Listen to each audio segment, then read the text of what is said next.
Smirked as she served Thanksgiving dinner. Thanks to your breakup, I can finally have a family get-together without him. My cousin giggled.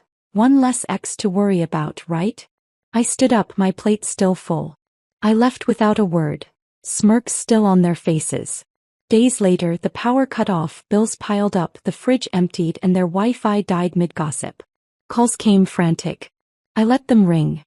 The clinking of silverware against porcelain filled the air, mingling with the low hum of laughter and conversation. The rich scent of roasted turkey and spiced cranberry sauce wafted through the dining room, a stark contrast to the heavy knot in my stomach. Thanksgiving was supposed to be about gratitude, about family coming together. But tonight I felt like an outsider at my own table. I sat stiffly in my chair, my fingers curled around the stem of my wine glass, barely sipping the chilled liquid. The weight of my mother's gaze lingered on me, sharp and knowing, as if she was waiting for something. Waiting for me to react, waiting for me to break. Chelsea, sweetheart. My mother's voice cut through the chatter, silky and sweet, yet laced with something cold beneath the surface. You must be relieved, aren't you? I blinked, setting my glass down. Relieved. She smiled, a slow, deliberate stretch of her lips. Oh, you know, she said, gesturing vaguely with her fork. Now that Tyler is out of the picture, things can finally go back to normal. My stomach twisted. A low chuckle came from across the table. My cousin Maddie leaned forward, her eyes gleaming with amusement. Yeah, one less ex to worry about, right? She smirked, popping a bite of mashed potatoes into her mouth as if she hadn't just driven a knife into my chest. The words echoed in my mind, dull and disorienting. I felt my breath hitch, my fingers tightening around my napkin as my heart pounded against my ribs. What? I murmured, my voice barely above a whisper. Oh, come on, Chelsea. Maddie laughed, shaking her head. You know, it was never going to last. And honestly, it's for the best. If you had married him, we'd probably be the ones struggling to pay bills. A sharp, suffocating silence stretched over the table. The air turned thick, suffused with the weight of unspoken truths.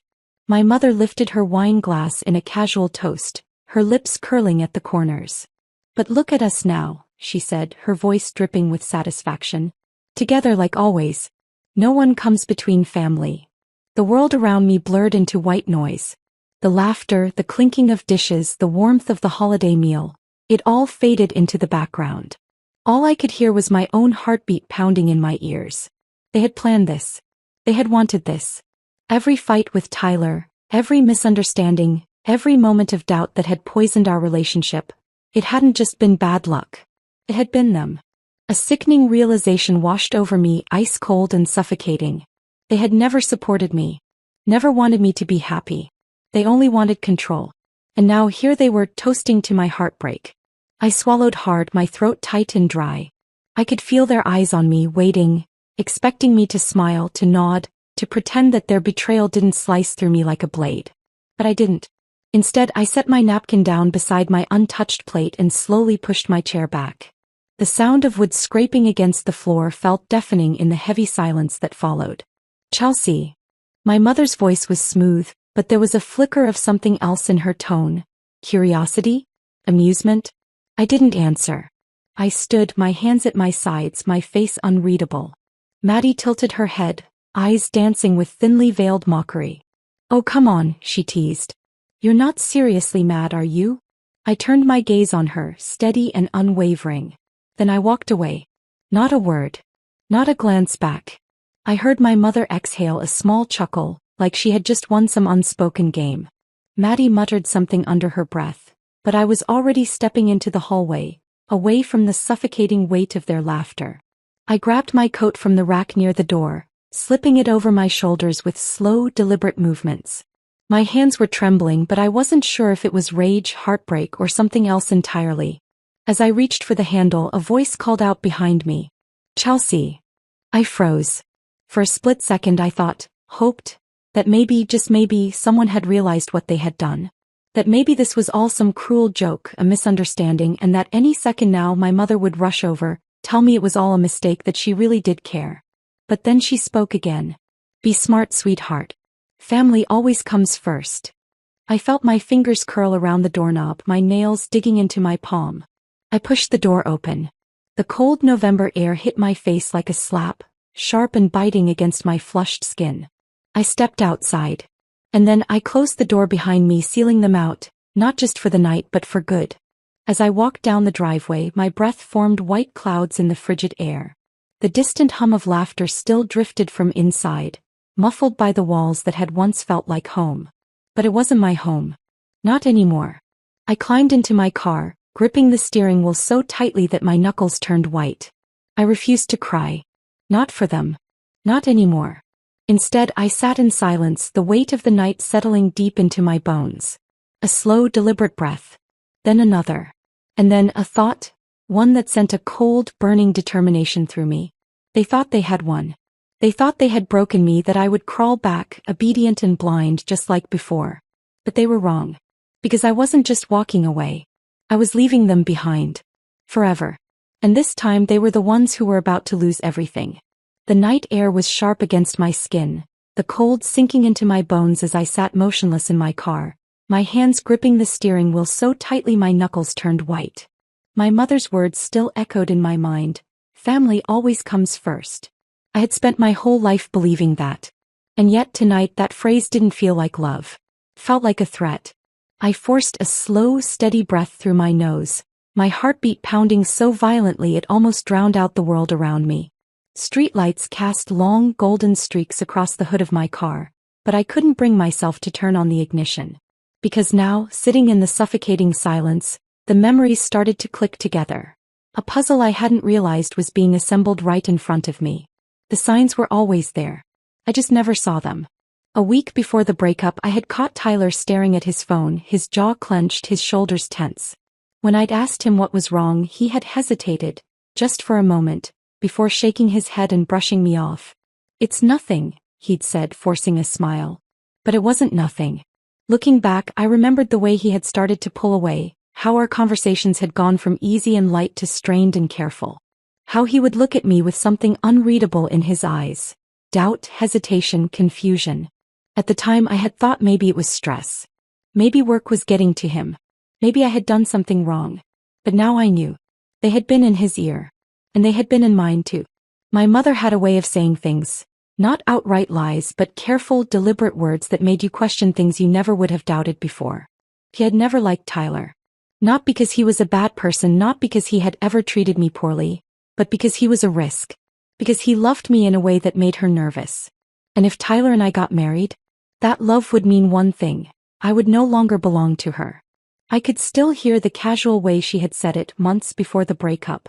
"Chelsea, sweetheart, are you sure he's the right one? I don't want you to get hurt. Men like him, they lose interest so quickly. And the last thing you need is to be left with nothing." She had let the words hang in the air just long enough for the seed to take root. And then there was Maddie. Always laughing, always joking, except the jokes were always about Tyler. "He's cute, but doesn't he seem a little off lately?" "I don't know, Chels. I just get a weird vibe, you know. If he ever breaks your heart, I swear I'll help you key his car." At the time I had brushed it off. But now I realized what they had been doing. They had been planting doubts. Subtle, quiet little doubts that didn't seem harmful at first, until they started changing the way I saw him. And while they were whispering to me, they had been whispering to him too. The conversations I never knew about. I reached for my phone, my fingers unsteady, my pulse hammering against my ribs. I pulled up my texts. Tyler's name was still there, sitting in the same place it had been for weeks, untouched, unanswered. There were messages I had never responded to. "Chelsea, please. I just need to talk. I swear I didn't mean for it to happen like this. I don't even know what to believe anymore." I had ignored him. Not because I wanted to, but because by then I had already been convinced he had betrayed me. But now something ugly and suffocating curled in my stomach. As maybe, just maybe, he had been manipulated too. I opened my call log. And then I saw it. Multiple calls. From my mother. To Tyler. A week before the breakup. I stared at the screen, my breath catching in my throat. Why would my mother be calling my boyfriend? My stomach twisted violently. I already knew the answer. I thought back to the last argument Tyler and I had. It had been different from all the others. He had been distant, withdrawn, on edge. "I don't even know what's real anymore, Chelsea," he had said, raking a hand through his hair. I don't know if I'm losing my mind or if I've been blind this whole time. Blind to what? I had asked, my chest tight. To you, he had whispered. I had thought he was accusing me. Thought he had given up on me. But now, sitting in my car with the pieces clicking into place, I realized he had been just as lost as I was. They had fed him lies about me just like they had fed me lies about him. They had poisoned our trust, brick by brick, until there was nothing left but suspicion and pain. And they had done it for one reason only. Because if we stayed together, I would have left them behind. I swallowed hard, my fingers trembling as I hovered over Tyler's name. I had walked away from him just like they wanted me to. But now I knew the truth. I had a choice. I could let the damage they caused remain permanent. Or I could find out if it was still possible to fix what they had broken. A cold gust of wind rattled the car, the branches outside casting long, skeletal shadows across the windshield. For the first time since the breakup, I let myself imagine a different ending. An ending where they didn't win. An ending where I didn't let them rewrite my story. I closed my eyes, took a slow breath, and made a decision. I tapped the screen. And then I called Tyler. The world outside my apartment was quiet, but I knew that in my mother's house things were beginning to spiral. It had only been a few days since I stopped financing their lives, and already the cracks were starting to show. The text messages had gone from polite requests to irritated demands, and soon they would turn into full-blown panic. They had built their lives around the assumption that I would always be there to catch them. But now they were falling. The first sign of their downfall came sooner than I expected. I had just settled onto my couch with a cup of tea when my phone buzzed. The name on the screen made my chest tighten, but not with fear. I didn't answer. Seconds later, another buzz. A voicemail. I hesitated, then pressed play. Chelsea, the electric company called today. There must be some kind of mistake because they're saying the payment was declined. I told them it would be sorted out immediately, but I can't get into the account. Call me back and fix this, sweetheart. Fix this. Like I had been doing my entire life. I leaned back, letting her voice play in the silence of my apartment. It should have hurt hearing her so casual, so entitled. But instead all I felt was a strange sort of clarity. There was no acknowledgement of what she had done to me. No apology. No remorse. Just expectation.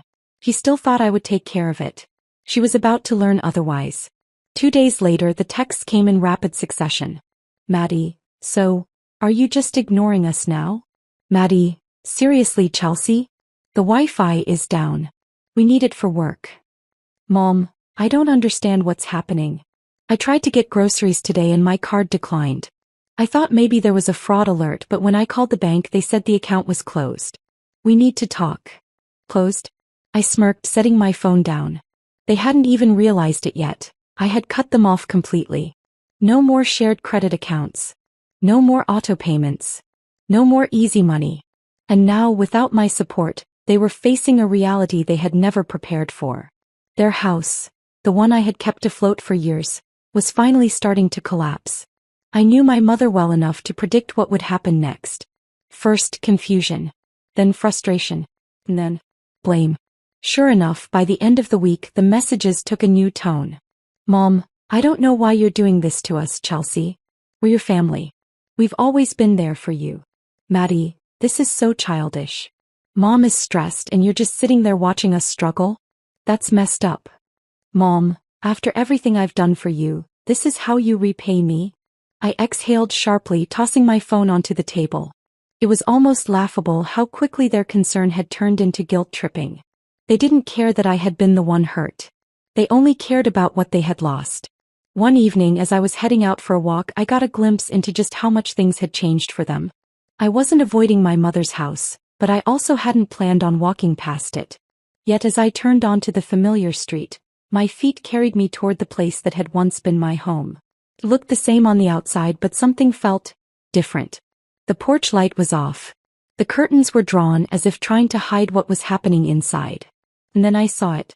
A yellow slip of paper taped to the front door. From where I stood I could make out the bold letters. Final notice. Utility shut-off warning. I stopped in my tracks. The electricity. They were running out of time. I should have felt guilty. I should have felt something. But all I felt was a cold, sharp sense of justice. This was the life they had chosen.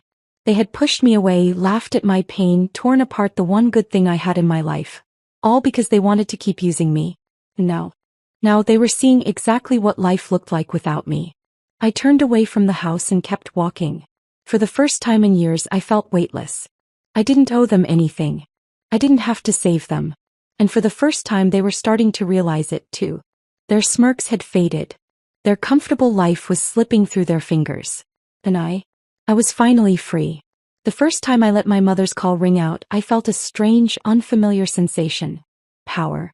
For years, I had dropped everything to answer her, whether I was at work, out with friends, or exhausted from a long day. She never asked if I had the time, she expected me to make time. But now she was the one waiting. The phone buzzed again, persistent, insistent. I stared at it. Then I let it ring. Ignoring them wasn't difficult at first. The texts and voicemails were nothing more than a test. They wanted to see if I would break, if I would feel guilty, if I would come running back like I always had. But when I didn't, that's when the tone started to change.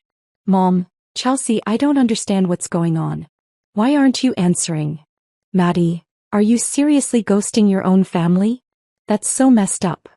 I read each message in silence. They weren't apologizing. They weren't acknowledging what they had done. They were just confused as to why their source of comfort, stability, and money had suddenly dried up. And I was going to let them stay confused. The next day, 7 missed calls. Mom, Maddie, then Mom again. By the 4th voicemail, I could hear the frustration bleeding through her words. Chelsea, what is going on? I know you're getting these messages. I raised you better than to ignore your own mother. I laughed, actually laughed. The irony of it. She raised me better? Better than what? Falling for her manipulation again? I tossed my phone onto the couch and went about my day. I made myself a real breakfast, something I had never had time for when I was busy cleaning up their messes. I took a long, uninterrupted shower. I sat in silence, enjoying the rare luxury of knowing no one could demand anything from me. It was exhilarating. And when my phone buzzed again, I didn't even bother looking. A week passed. The texts slowed. The calls weren't as frequent, but I could feel the anxiety growing in their silence. Then one night my phone lit up again. This time it was a video call. I stared at the screen. My mother. Normally she hated video calls. She only used them when she wanted to be dramatic. I let it ring until it stopped. A few seconds later, a text appeared. Mom, fine. If you won't answer, then at least look at what you're doing to us. An image loaded beneath her message. A picture of their house, completely dark. No lights. No glow from the windows. Nothing but a cold, empty silhouette against the night. The power had been shut off. I tilted my head, taking in the image. Good. Another voicemail came in the next morning. This time my mother's voice was softer, almost pleading. Chelsea. Sweetheart, I think there's been a misunderstanding. I rolled my eyes. Here it was. We've just been under a lot of stress lately, you know? I may have said some things I didn't mean, but you know that's just how I am. You shouldn't take it so personally. So now it was a misunderstanding. So now I was being too sensitive. It was fascinating, watching the manipulation change shape, shift tactics, try to worm its way back in. I almost admired the effort. But I wasn't falling for it. By the second week, their texts became a different kind of desperate. Not because they missed me. Not because they were sorry. But because they needed me. Maddie, okay, but for real, how long are you going to be mad? You've made your point. Can you just fix this now? Mom, you're being ridiculous. The power company won't even talk to me because the account is in your name. This is your responsibility. There was not an apology. Not an ounce of remorse. Just anger that their safety net had vanished. I had expected them to keep trying to guilt me. What I hadn't expected. For them to start blaming each other. A few nights later, another text came through. This one from Maddie. Maddie, I don't know why you're mad at me. This was all Mom's idea anyway. She's the one who told me to go along with it. I read it twice. Then a slow, satisfied smirk crossed my face.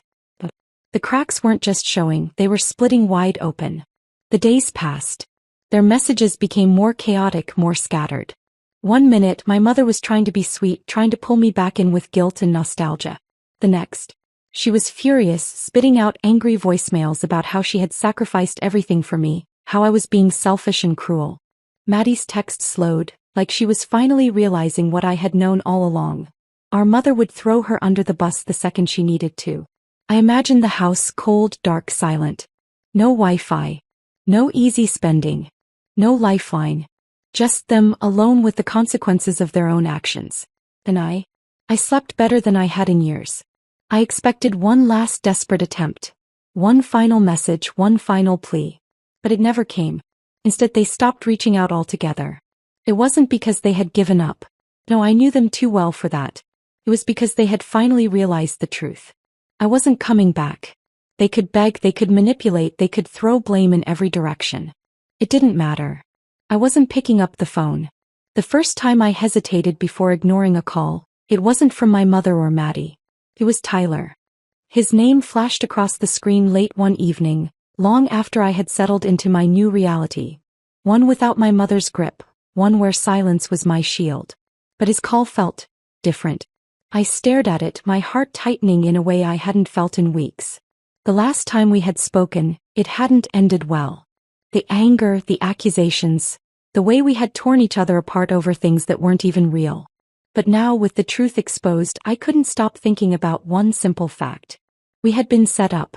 We had never stood a chance. Not with my mother and Maddie working behind the scenes to destroy us. The phone stopped ringing. A voicemail followed. I didn't listen to it immediately. But something inside me had already shifted. It took me days to even consider calling him back. I told myself I didn't need to. That I had moved on, that picking up the pieces of our relationship would only complicate things. But late at night, when the city was quiet and my thoughts were the loudest, I kept coming back to the same question. What if there was still something worth saving? What if we had let them win? I had let my mother and Maddie convince me that Tyler was a problem, just like they had made him doubt me. But if we had been strong enough to love each other once, then maybe, just maybe, there was still something left to fight for. The next evening, as I sat in my car outside my apartment, I did something I hadn't done in weeks. I dialed his number. Tyler picked up after only 2 rings. There was a pause, a silence that stretched just a little too long before either of us spoke. Then finally his voice. Chelsea. I closed my eyes at the sound of it, a mix of hesitation and relief threading through his tone. Yeah, I murmured. It's me. Another pause. And then, a quiet exhaled breath as if he had been holding it in for weeks. I didn't think I'd hear from you again, he admitted. Neither did I. The words sat heavy between us, too much left unsaid, too much time wasted on things that weren't even real. Listen, I said finally. I know what happened. I know what they did to us. Tyler didn't speak right away, but when he did, his voice was lower, rawer. I figured it out too, he said. But by the time I did, it was too late. You were gone. His words stung. Not because they were meant to, but because they were true. And for the first time, I wasn't just angry at my family. I was angry at myself. Angry that I had believed them. Angry that I had let them convince me to throw away something that had once been so real. I'm sorry, I whispered, gripping the phone a little tighter. Tyler sighed. Me too. But there was something in his voice, a quiet kind of hope, a lingering question. And I knew exactly what he was waiting for me to say next. We decided to meet at the park, the one where we had spent lazy summer afternoons talking about nothing and everything all at once. It felt safer than meeting at either of our places. Neutral ground, away from the shadows of the past. When I saw him standing by the benches, hands in his pockets, shoulders tense, I almost turned around. Because what if we were too broken to fix? But then he looked up and his eyes softened the moment they met mine. And suddenly I wasn't afraid anymore. He gave me a small, hesitant smile. Hey. We sat down, an awkward silence stretching between us for a moment before I finally spoke. They got into our heads, I said. They made us doubt each other. Tyler nodded slowly, exhaling through his nose. I hate that it worked. Me too. I swallowed my throat tight. I don't want them to win. His eyes flicked up to mine, something shifting in his expression. Then let's not let them. It wasn't easy. Rebuilding something that had been shattered never is. But we tried. We talked about everything. The moments of doubt, the nights spent wondering if we had made a mistake. Tyler admitted how my mother had gotten to him, how she had made him question if he was really what I needed. I told him about the carefully placed whispers, the manipulation, The way Maddie had laughed at my pain while celebrating my heartbreak. The more we talked, the clearer it became. The love had never been the problem. The problem had been everyone else. And now, without their voices between us, we could finally hear each other again. As the weeks passed, something shifted. I stopped waiting for him to text first. He stopped hesitating before calling me. The walls between us didn't come down all at once, but brick by brick we pulled them apart. And then one evening, as we walked side by side down the same streets we used to, Tyler reached for my hand. Not in a way that was hesitant or unsure, but in a way that said, "I'm here. I'm choosing you." I laced my fingers through his, as I was choosing him too. The knock came late one evening, sharp and insistent against my apartment door. I knew it was coming. The calls had stopped. The texts had slowed. They had run out of ways to reach me. Now here they were, standing on the other side of my door, waiting for me to let them back in. I exhaled slowly, setting down my mug of tea. My fingers curled around the fabric of my sweater as I rose from the couch. The weight of everything, the years of manipulation, the betrayal, the heartbreak, settled on my shoulders. But I wasn't that girl anymore. The one who bent over backward to make them happy. The one who sacrificed everything for people who only took. I had reclaimed my life. No. It was time to close this door for good. I reached the door and hesitated. Through the peephole I saw them, my mother and Maddie. They looked different. Tired. Disheveled. Stressed. The weight of their own actions had finally caught up with them. But I wasn't foolish enough to believe it was remorse. No. This wasn't about regret. This was about desperation. I straightened my spine and pulled the door open. The cold air from the hallway rushed in, but I barely felt it. My mother's face softened instantly. "Chelsea." I arched a brow. "I'm surprised you knocked. I thought family always came first." A flicker of irritation crossed her features before she smoothed it away. She wasn't used to me standing my ground. "Sweetheart," she tried again, her voice laced with that familiar, practiced warmth she used when she wanted something. "Can we come in?" I didn't move. Behind her, Maddie shifted on her feet, arms crossed. She looked uncomfortable, like she would rather be anywhere but here. Good. Let her feel a fraction of what she had put me through. "No," I said simply. For a brief moment my mother blinked as if she hadn't expected that response. Then she sighed dramatically. "Chelsea, let's not do this. We're family. We need to talk." I leaned against the doorframe, arms crossed. "Funny," I mused.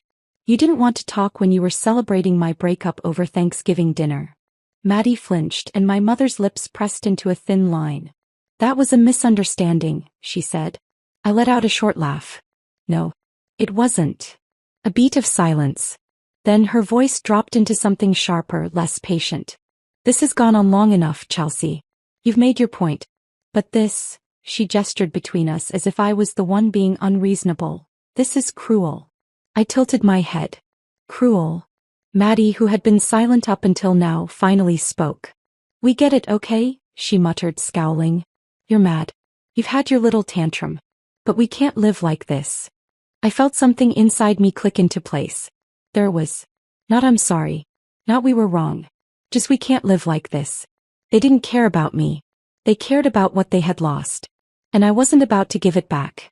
I met my mother's gaze head-on, unwavering, unshaken. "You know what's funny?" I said, my voice eerily calm. She narrowed her eyes, clearly not amused. "You made me believe I couldn't survive without you," I continued. "You convinced me that I needed this family, that I needed to take care of you." I took a step forward, just enough that I saw my mother tense. "But the truth is," I whispered, "you were the ones who couldn't survive without me." Maddie's face twisted. "Oh, come on, Chelsea. Don't act like you're better than us." I turned to her, my lips curling into something close to amusement. "I don't have to act. I just finally know my worth." My mother exhaled sharply, her patience wearing thin. "We don't have time for this. Just tell me, what do you want?" But there was. She thought this was a negotiation. That I had some price for my forgiveness. I smiled, slow and deliberate. "I want you to leave." Her face darkened. "Chelsea." I didn't wait for her to finish. I stepped back and closed the door. Firm. Final. A line drawn in concrete. And for the first time in my life, I didn't hesitate. I leaned against the door, listening. For a moment there was silence. Then Maddie's voice, sharp, frustrated. I told you she wasn't going to fall for it. A low, angry murmur from my mother. I couldn't make out the words, but I could hear the bitterness in them. Then footsteps. And finally, silence. I closed my eyes, inhaling deeply. They were gone. For good this time. And I had never felt lighter. The thing about toxic people is, they don't leave quietly. They claw, they manipulate, they make you question yourself. But once you see them for who they are, truly see them, they lose their power. I didn't need them anymore. I never did. And as I stepped back into my apartment, locking the door behind me, I smiled. Because for the first time in my life, I was finally free. The silence after they left was different. Not the kind that felt heavy, not the kind that made my chest tighten with uncertainty. This silence was peace. I stood in my apartment, the finality of the moment settling over me like a warm, protective shield. For the first time in years, there was no weight pressing down on me. No expectations, no manipulation, no one leeching off my kindness. I had done it. I had walked away and I wasn't looking back. I spent so many years trapped in a cycle of giving and sacrificing for people who only took. No. I was choosing myself. I could make my own decisions without worrying if they would approve. I could spend my money on things that made me happy without wondering how they would twist it into another guilt trip. And most importantly, I was no longer alone. Tyler was there, standing beside me in a way that no one else ever had. We weren't perfect. We had wounds that needed healing, scars that wouldn't fade overnight. But the difference now? We had each other. No whispers in our ears. No outside voices poisoning what we had. Just us. And that was enough. I used to think that getting revenge would feel like a grand moment. Like fireworks, like some dramatic scene in a movie where I walked away victorious while they crumbled behind me. But the truth? Revenge wasn't about making them suffer. It was about removing them from my life entirely. No more waiting for apologies that would never come. No more giving chances to people who had already shown me who they were. The best revenge was living a life they could never touch again. And that's exactly what I planned to do. I thought about my mother and Maddie sometimes, not with sadness, not with longing, just as a reminder. A reminder of what I had survived, of what I had escaped, of the strength it took to close that door. They would still exist, still live their lives, still complain about how unfair it all was. But none of that mattered. As I had moved on, I had built something new, something they could never take from me again.